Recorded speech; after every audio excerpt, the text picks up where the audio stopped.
Muy bien, 11:17, seguimos en CNN Radio Rosario, esto con sentido común.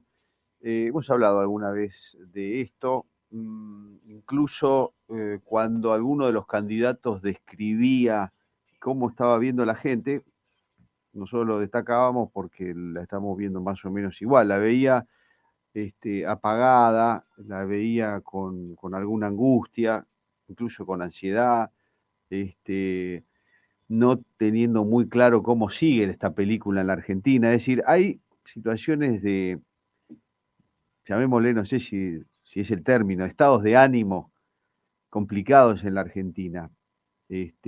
Bueno, por supuesto el mundo pasó una pandemia, pero después de eso nosotros nos metimos en un barro del que todavía no estamos pudiendo salir.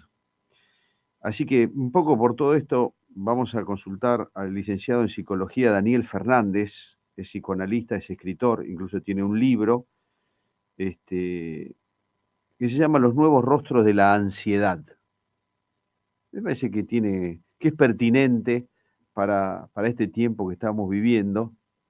Inclusive nosotros aquí en Santa Fe acabamos de cerrar la campaña electoral para las PASO, que también se vivió de una manera muy particular, muy particular. ¿Qué tal, Daniel? ¿Cómo le va? Buen día. Marcelo Fernández lo saluda. Mucho gusto. Hola Marcelo, un gusto, un placer y gracias por la invitación. No, al contrario, al contrario. Antes que nada, ¿cómo debiéramos entender o definir a la ansiedad? Bueno, es una buena pregunta. La ansiedad básicamente es una expectativa nerviosa que se siente no solo psíquicamente, sino también en el cuerpo. Se vive como malestar y sobre todo está vinculada a la tendencia a anticiparse a posibles sucesos negativos que podrían llegar a ocurrir. Lo interrumpo, Daniel, acá porque me quisiera repreguntar sobre dos aspectos que usted dijo. Ajá. La ansiedad siempre es negativa, punto número uno. Y punto dos, siempre entonces refiere a aspectos negativos que uno cree que van a venir. Con respecto a lo primero, no siempre la ansiedad es negativa. De hecho, la ansiedad es una emoción humana y es una emoción normal. Una persona que nunca sintiera ansiedad, ahí tendríamos un problemita. El problema es, se vuelve patológica cuando el malestar es excesivo en relación a lo que lo causó y después nos impide avanzar porque nos paraliza. Ujú. O sea, uno puede estar ansioso por algo bueno que le va a pasar también, entonces. Por supuesto, por supuesto. Si uno está esperando un ascenso en el trabajo o quiere viajar al exterior, puede ser que esté nervioso, es decir, que esté un poco ansioso por ese viaje o por ese ascenso. El problema es cuando esta tendencia a anticiparnos, a fantasear con que, uy, lo que puede llegar a ocurrir es malo, es negativo, y empezamos a tener miedo y nos empezamos a paralizar. Ahí ya entramos en el terreno de los trastornos de ansiedad y que puede llegar incluso al punto máximo, ¿no? Que es el del ataque de ansiedad, que sería el famoso ataque de pánico. Claro, claro. En estos tiempos me imagino, Daniel, que los aspectos de la ansiedad que más se ven son estos últimos, ¿no? Los negativos. Absolutamente. Y no solo a nivel individual en la clínica, uno lo ve a nivel social. Y esto tiene que ver con el hecho de que para que nuestro aparato psíquico funcione bien, necesitamos cierto grado de certidumbre. Después de la pandemia, por eso, ante la aparición de una amenaza mortal como era la pandemia, el miedo que se sufrió a nivel social, hubo una herida traumática a nivel social. Hoy estamos viendo lo que sería el estrés postraumático, pero además, esto a nivel mundial. Si vamos, por ejemplo, a nuestro país, en donde la incertidumbre es casi cotidiana, los niveles de ansiedad de la gente crecen y por eso digo, no solo se ve en la clínica, cualquier persona lo ve en la calle, la irritabilidad que se vive, la frustración, la pérdida de esperanza, estos son rostros nuevos de la ansiedad, justamente.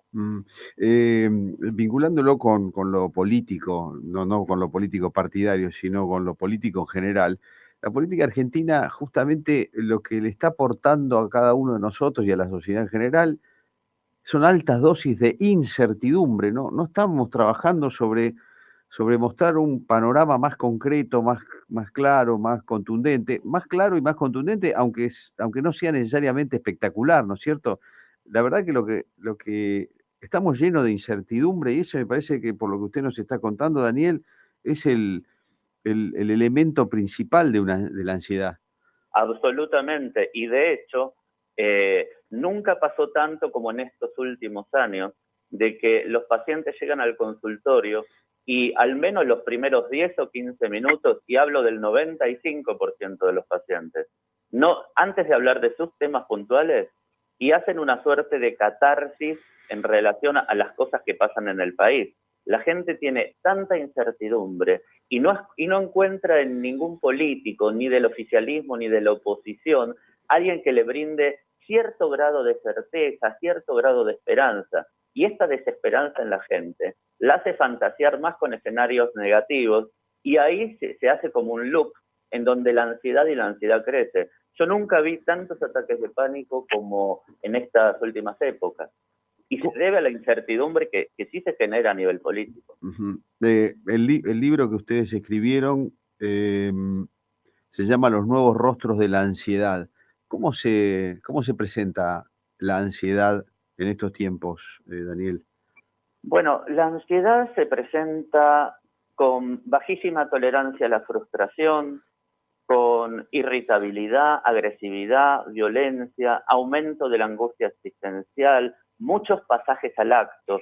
Los pasajes al acto son cuando la ansiedad es tanta que la persona no la puede procesar psíquicamente y en lugar de hacer un duelo común, por ejemplo, pasa directamente al acto, que sería autolesiones, incluso llegando al suicidio o agresiones hacia el otro.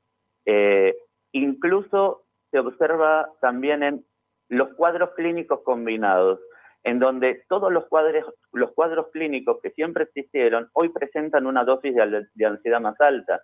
Y por eso hoy es común ver que alguien con una depresión grave además tiene un trastorno de ansiedad. Uh-huh. Y si uno lograra darse cuenta que está yendo por alguno de esos caminos, Uh-huh. ¿Cómo tiene que contrarrestarlo? Bueno, uno puede pensar en generalidades, ¿no? En principio.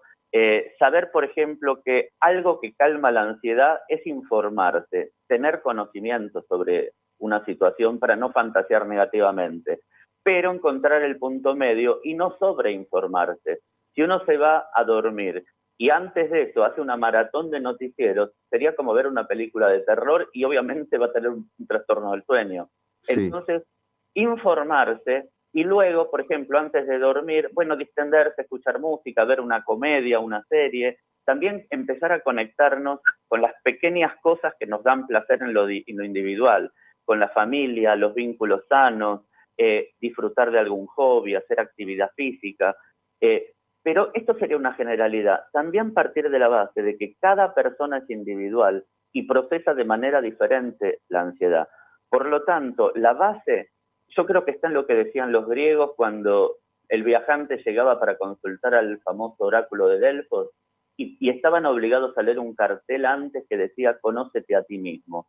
Digo, cualquier forma de psicoterapia o de psicoanálisis serio apunta a esto, a la individualidad. Y la base de quiénes somos está en nuestros deseos. Nuestras decisiones están basadas en las cosas que queremos o en las cosas que tememos. Si es por lo segundo, estamos en problemas y la ansiedad va a crecer. Uh-huh. Y la pregunta del millón es para todos. ¿Estamos viviendo acordes a nuestros deseos? Porque si no lo hacemos, vamos a estar viviendo en función de lo que los demás quieren de nosotros. Y esta es la puerta de entrada a un abismo de ansiedad. Entiendo perfectamente. Daniel, le agradezco esta conversación. Ha sido muy... Fue un placer, un gustazo. Igualmente para nosotros. Muchas gracias. Abrazos. Adiós, hasta luego. Hemos conversado con el licenciado Daniel Fernández, es licenciado en psicología, psicoanalista, escritor, ha escrito el libro Los nuevos rostros de la ansiedad. Pará, Martín, no te pongas ansioso.